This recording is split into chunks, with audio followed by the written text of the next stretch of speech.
Welcome back, everybody, to a Frostborn Season 5 video. Yes, that is right, Frostborn is really churning out the seasons, and it is quite interesting, this one. Well, I suppose it really goes into the Frostborn umbrella of seasons. I'm sure there are going to be people in the comments who have a very opinionated opinion on the season, but I will give you my open, honest thoughts and go over everything that's in this update. As always, if you haven't already, consider subscribing, join my Discord, follow my Twitter, y'all know the drill. Let's get into it. So, Season 5 in Frostborn. First off, let's start off with the Season Pass, because I feel like we don't do that a lot. The Season Pass actually got a lot longer, which is quite interesting. There are officially 100 tiers of the Season Pass, which is, wow. I guess they wanted to make it harder to level up. It's quite easy to get season points, this one, but 100 tiers, wow.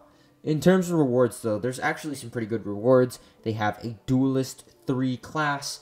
They have Thor's sword and shield. They have an armored hedgehog, which is quite funny and interesting. And a couple of other things in that ending crate, which I find to be always very, very well worth, although I can never seem to get there. Going into this season, I suppose the really word you want to use to describe it would be compact. Or I guess everything would be specific. The season doesn't feel spread out all over the place. There's a specific season location, which is where you go with season points. It is where everything of the season derives from, and it's, once I assume the season's over, going to disappear, just the temporary stuff. Head on over to that location.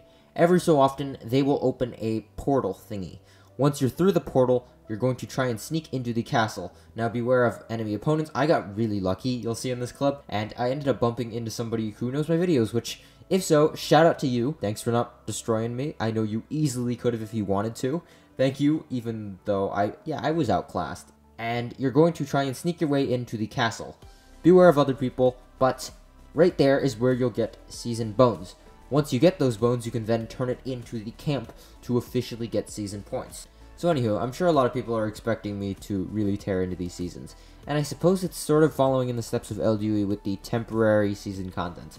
Which, I mean, I'm not too well versed in this community, but I don't believe that people here would be too keen on having stuff that magically disappears. That said, there are important stuff that really widens the gap between Frostborn seasons and Last Day on Earth seasons, and which makes me rule against the Frostborn becoming LDUE 2.0 theory, I guess, because of this.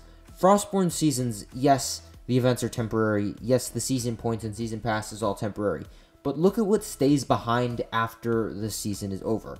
You have new classes which completely change the game, and you have new sets of armor, which I guess is armor's armor. After Last Day on Earth's updates, yes, they leave behind armor, but does that armor really affect your gameplay? Not really. Like, the ghillie suit, maybe, but in terms of, like, a biker suit or something like that, it's just like Tactical 2.0, or if not, something weaker. There's no substantial effect that that has to your gameplay, so I don't think it's worth it. Whereas this, like Thor's armor or whatever, or lightning armor or something like that, that actually affects gameplay, and it's rare in the fact that you can actually get it.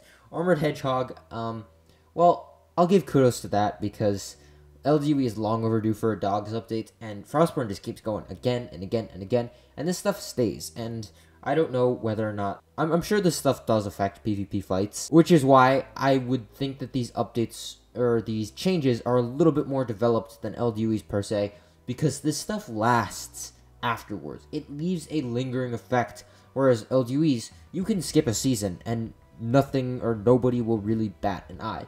Sure, there might be a storage or two that you'll miss, but sooner or later, it'll be back around. I guess the same thing with Frostborn too, but like, this armor is rare. If you miss a season, you're already at a severe disadvantage.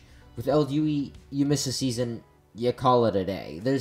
The stuff in the season is gone. The rewards from the season are just literally rewards that are from the standard game. There's no like season exclusive rewards that ultimately affect the way the game works, which I think Frostborn has.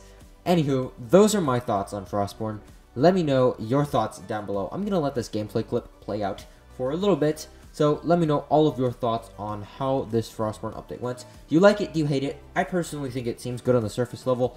We shall see given time. I don't know, do you want me to make follow-up videos on the seasons and how they end up playing out?